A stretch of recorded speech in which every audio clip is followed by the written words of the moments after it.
Maybach music. Can anybody out there hear me? Hear me?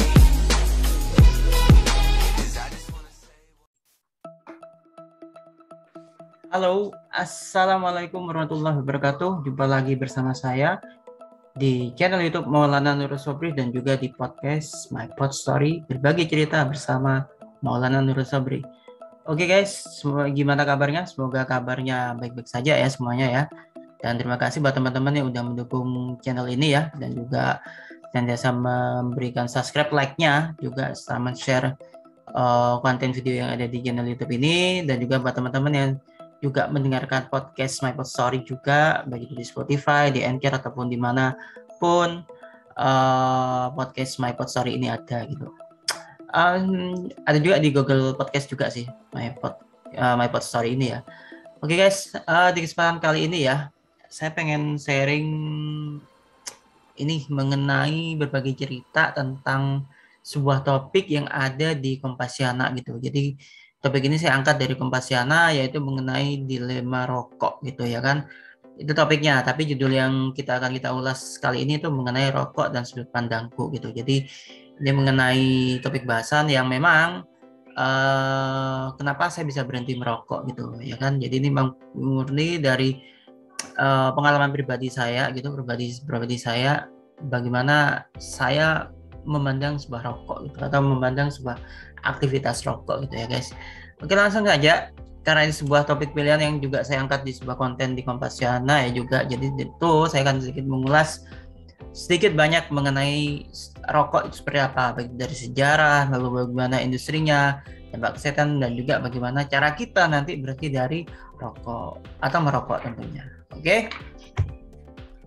Jangan lupa juga buat teman-teman untuk like, share, subscribe-nya, serta nyalakan loncengnya agar senantiasa mendapatkan update konten dari channel YouTube ini, dan juga tekan tombol follow juga di podcast My Pod Story juga ya.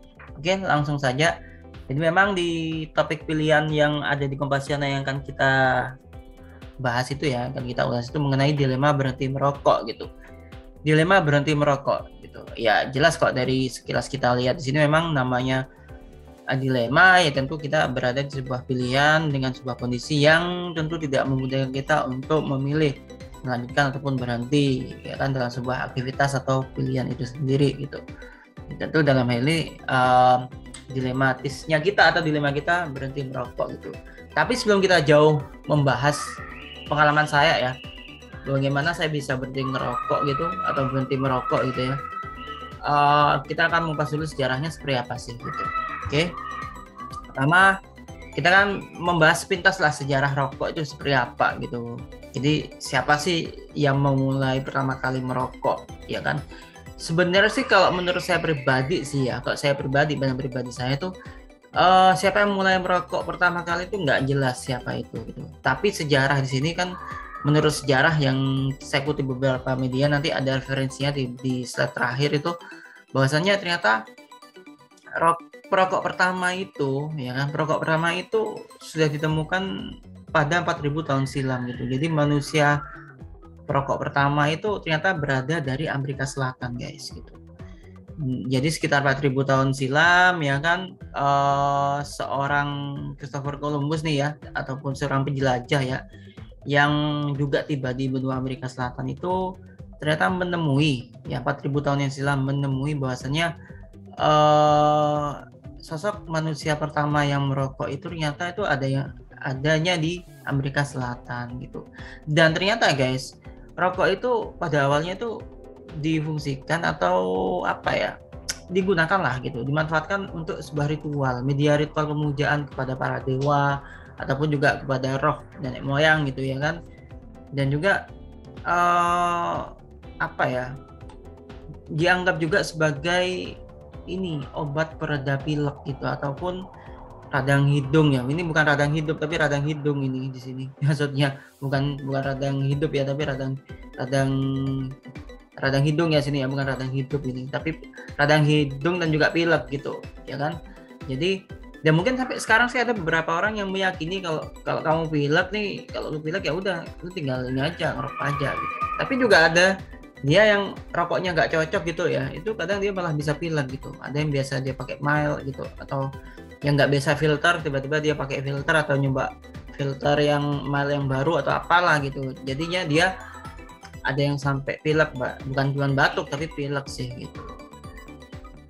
Oke, jadi di abad ke-16 itu tadi ya, seorang penjelajah dari Eropa itu Christopher Columbus itu ternyata mereka juga akhirnya tertarik gitu. Wah, ini kok bisa digunakan sebagai media ini juga obat-obatan tadi ya gitu. Ternyata dia juga bisa ngobatin pilek juga gitu, sehingga itulah kenapa rokok itu bagi masyarakat Amerika Selatan, suku yang ada di sana saat itu ya kan, ternyata digunakan sebagai media pemujaan ataupun roh gitu. Akhirnya si Christopher Columbus dan penjelajah lainnya itu juga meniru gitu, tapi awalnya itu dengan menghisap tembakaunya langsung gitu guys. Gitu. Jadi menghisap tembakau itu dianggap ya, karena pada waktu itu menghisap tembakau secara langsung itu tapi mereka nggak menghisap sih, tapi mereka sih pada waktu mereka di meniru itu ya, di sana itu mereka cuman menghirup rokok aja, menghirup udara, asapnya rokok gitu, karena itu dianggap lebih ramah lingkungan gitu, karena nggak langsung kita nggak langsung ngerokok langsung gitu. Jadi itu dianggap lebih efektif daripada tiap orang nih harus ngerokok satu-satu gitu. Jadi cukup satu orang yang ngerokok, atau satu orang yang menghidupkan cerutu ataupun rokoknya. Setelah itu nanti yang lain dia tinggal menghirup asapnya aja gitu. Tapi ya meskipun pada akhirnya sih pada waktu dibawa ke Eropa oleh Christopher Columbus dan jelajah lainnya, mungkin saat itu akhirnya kebanyakan orang ya lebih enak ya langsung aja gitu, kita langsung hisap aja ini rokok gitu. Jadi sejak itulah merokok itu dimulai mungkin ya gitu guys. Jadi memang di abad ke-16 Christopher Columbus itu yang bukan menemukan sih sebenarnya sih, tapi kalau kita berdasarkan ini ya sejarah sih 4000 tahun silam tuh memang rokok pertama itu ada di Amerika Selatan gitu, dan salah satunya Christopher Columbus bersama penjelajah lainnya yang menemukan gitu, salah satunya gitu.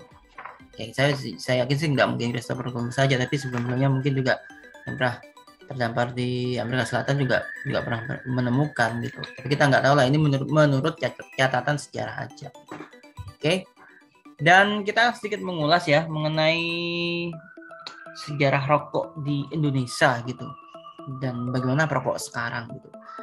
Sebenarnya sih kalau kita perhatikan sih ya, kalau berdasarkan sejarah itu rokok di Indonesia itu sekitar dimulai itu industrinya itu industri dalam artian gini guys, itu diproduksi secara massal gitu. Itu pada tahun 1700-an gitu, itu sudah mulai diproduksi secara massal rokok itu.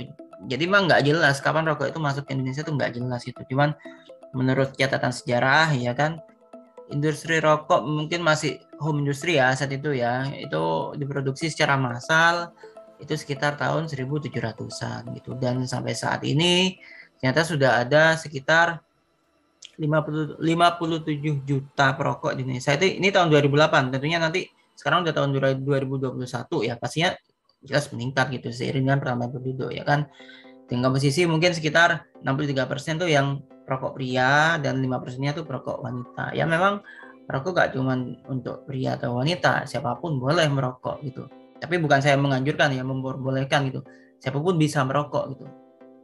Ya kan, selama dia ya sekarang kan ada undang-undang inilah gitu. Tapi harapan saya sih teman-teman nggak merokok gitu. Meskipun saya juga pernah merokok, tapi saya akhirnya berhenti merokok gitu guys.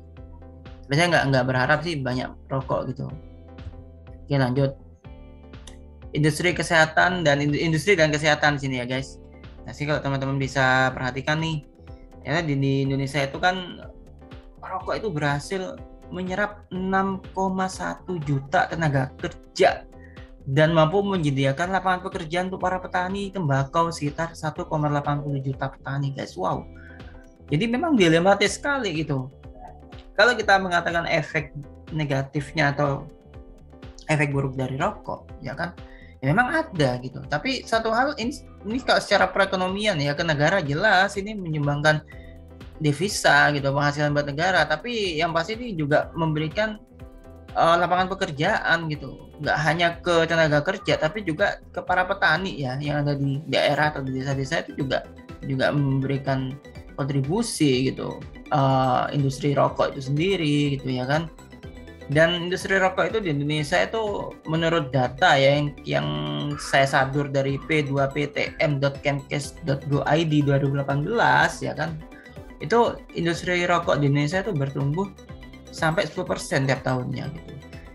Dan itu seiring juga dengan lonjakan perokok di Indonesia.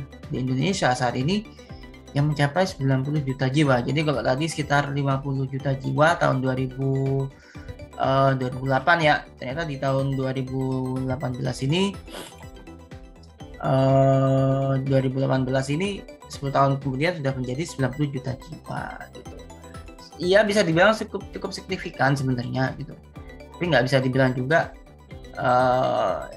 nggak membludak gitu, karena saya yakin juga ada undang-undang yang mengatur juga lingkungan yang ya mungkin yang nggak seperti zaman saya dulu. Kalau zaman saya dulu sih orang mah rokok bebas, tapi kalau sekarang kan lebih cenderung ke gaya hidup sehatnya gitu.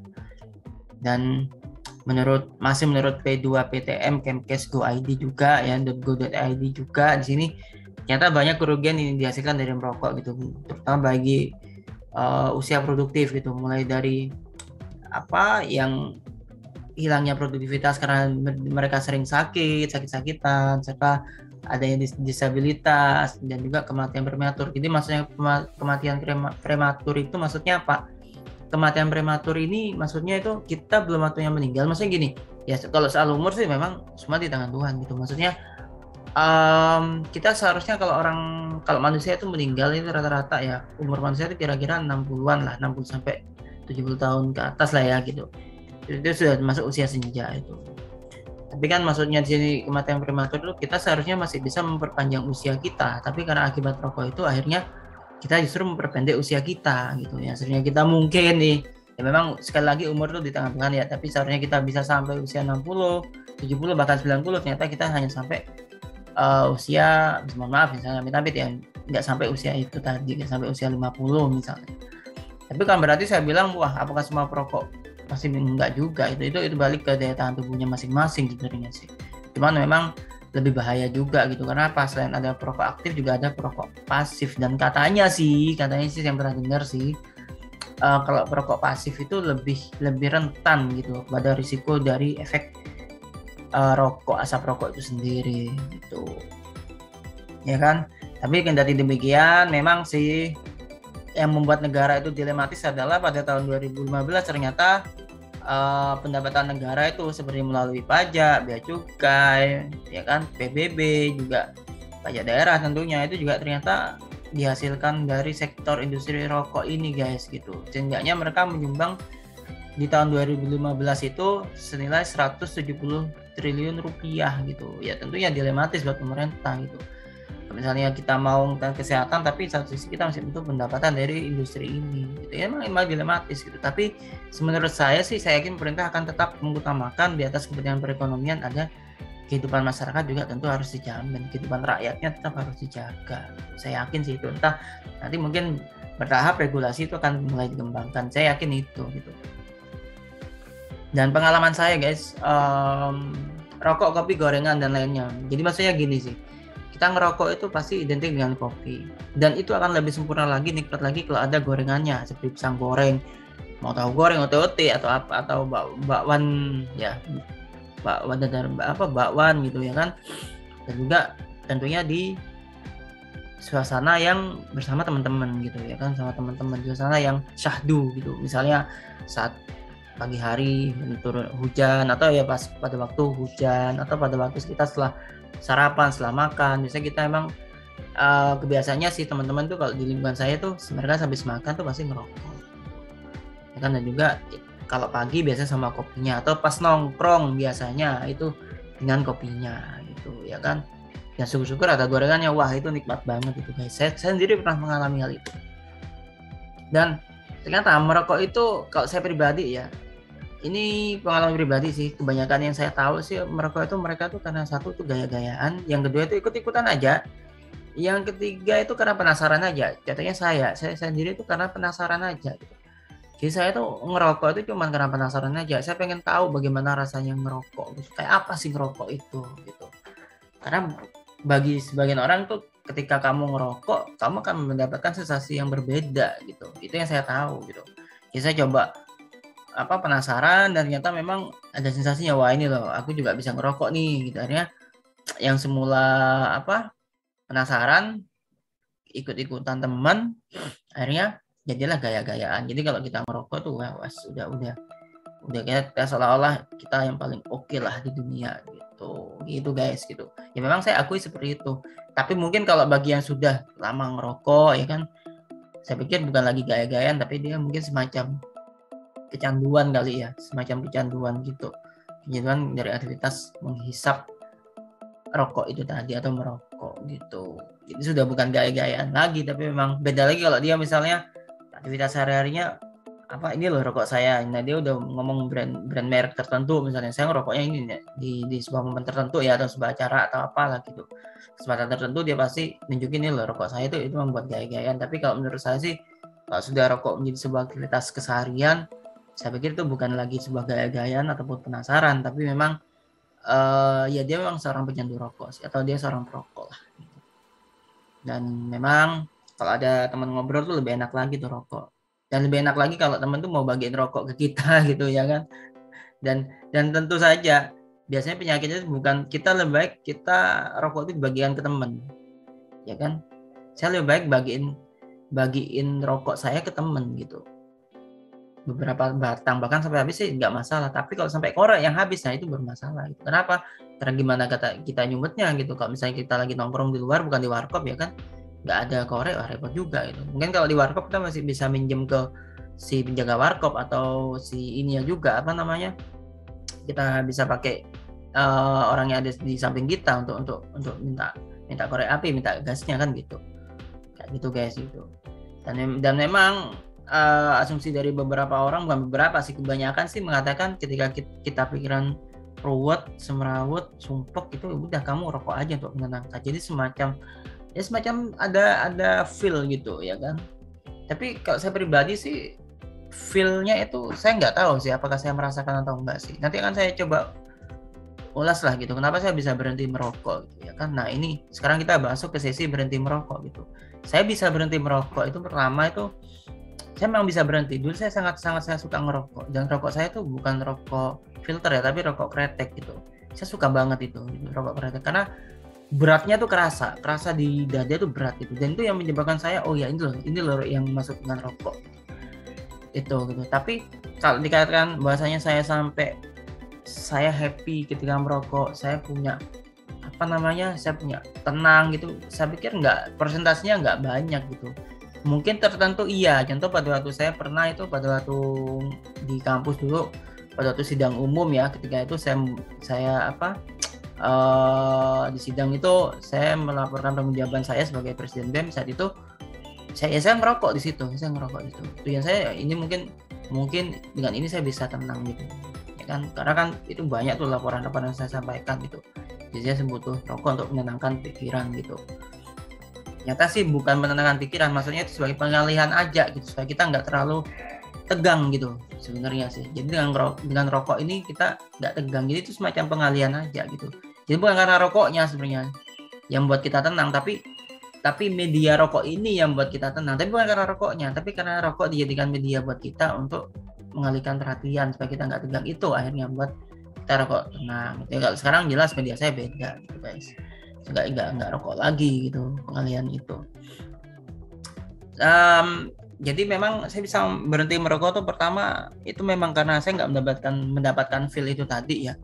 Jadi memang ketika saya berhenti merokok itu ya saya nggak mendapatkan feel, ya biasa aja gitu, dipikir atau dibilang itu saya tenang, ya memang pembawaan saya tenang gitu, meskipun sebenarnya sih nggak gitu amat gitu. Pas sebagian orang yang kenal saya pasti mereka pikir saya orang yang pembawaan saya itu tenang. Terus juga yang kedua dukungan lingkungan gitu. Nah lingkungan ini yang susah guys gitu, karena kadang ya pertama kali saya nggak ngerokok itu, bahkan sampai sekarang itu ketika ada teman saya lagi nongkrong gitu ya, dan ada teman gitu yang datang gitu pasti, ayo kamu nggak ngerokok tah, ini loh rokok, ini loh kretek ya kan. Nah, itu susahnya di situ. Kita nolaknya di situ. Kita nolak gimana? Diterima ya kita mau berhenti gitu. Tapi dukungan lingkungan itu emang penting gitu. Ketika kita menjelaskan, wah aduh sorry bro, aku udah berhenti ngerokok nih gitu. Aku udah coba nih. Pasti yang pertama sih, wah apa sih kamu itu kok berhenti ngerokok? Pasti kamu ini gini dan bla bla bla bla bla lah gitu. Tapi pada prinsipnya sih saya yakin kalau kita konsisten, kita kuat dengan pendirian kita sih, ya mereka akan mendukung kita pada akhirnya. Itu sih. Terus yang momen unik juga itu ada gini guys, faktor yang ketiga tuh yang unik gitu menurut saya gitu. Kenapa? Ternyata saya saat itu semakin mantap untuk berhenti merokok itu setelah menonton sebuah film gitu, sebuah film tentang ini, judulnya itu The Constantine ya, itu dibintangi oleh Keanu Reeves ya.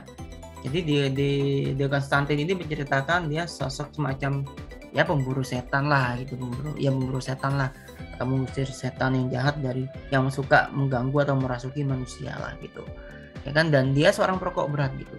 Nah pada suatu waktu dia sempat berada di fase mungkin kalau di agama itu dikatakan sakaratul maut gitu.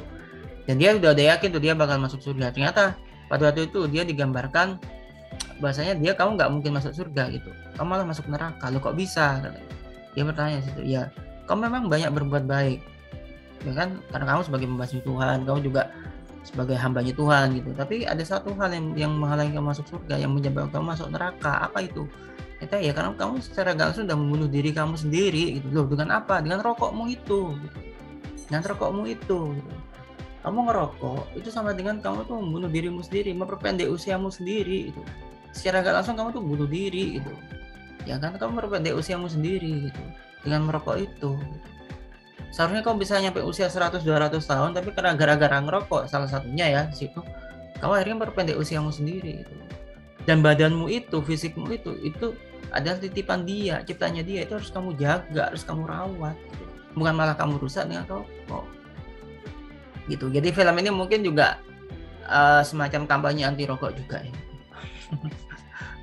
Nah gitu, jadi disitulah dia akhirnya dia sadar, entah kenapa, mungkin karena dia ada amalan baik dan kesungguhannya dia untuk berjuang di jalannya gitu, jalan Tuhannya gitu. Akhirnya dia diberi kesempatan untuk memperbaiki diri itu. Akhirnya dia bertobat, dia berhenti merokok, dan dia mengganti rokoknya itu dengan mengunyah permen karet. Jadi memang kebiasaannya orang-orang rokok itu mulutnya tuh nggak bisa diem gitu. Kalau nggak dia cerewet, banyak omong, pasti dia harus ngerokok gitu. Kalau nggak gitu dia harus ngunyah sesuatu. Ya salah satunya mungkin bisa ngunyah makanan, cemilan ya. Kalau nggak ada cemilan ya itu tadi, dia alternatifnya kalau di film Konstantin ini si pemerannya tuh dia ngunyah permen karet gitu. Ketika dia pengen ngerokok untuk sebagai penggantinya rokoknya, dia ngunyah permen karet gitu guys. Gitu. Nah terus yang berikutnya juga saya membiasakan untuk puasa sunnah sih gitu. Jadi buat teman-teman yang muslim sih bisa puasa sunnah aja dulu gitu. Entah itu puasa Daud atau puasa hajat enggak apa-apa. Yang penting kita ada kemauan dulu. Nanti kita ikhtiar ya kan. Saya yakin sih bisa lah untuk berhenti ngerokok gitu. Oke. Dan kita udah sampai di ujung. Inilah referensinya ya kan. Terima kasih sudah mendengarkan konten podcast My Pod Story ini. Jangan lupa untuk tekan tombol like, share, subscribe-nya, dan juga nyalakan loncengnya untuk mendukung channel ini agar tetap terus update dan teman-teman mendapatkan update juga. Jadi gak hanya seputar saham aja guys, saya juga akan update juga berbagi cerita hal-hal lain juga tentunya yang mudah-mudahan bermanfaat buat teman-teman. Ya kan, terima kasih sekali lagi saya ucapkan, terima kasih sudah mensubscribe dan follow podcast saya juga di My Pod Story juga, dan di channel YouTube Maulana Nurul Sobri. Terima kasih, semoga kita diberikan kemudahan dalam berbagai macam urusan kita, di lapangan rezekinya, ya kan, dikabulkan segala hajatnya, dan senantiasa dilindungi oleh Allah yang Maha Esa, Tuhan Yang Maha Esa. Dan yang belum subscribe serta follow, silakan tekan tombolnya. Saya juga doakan Anda mudah-mudahan senantiasa diberkati selalu. Amin ya rabbal alamin.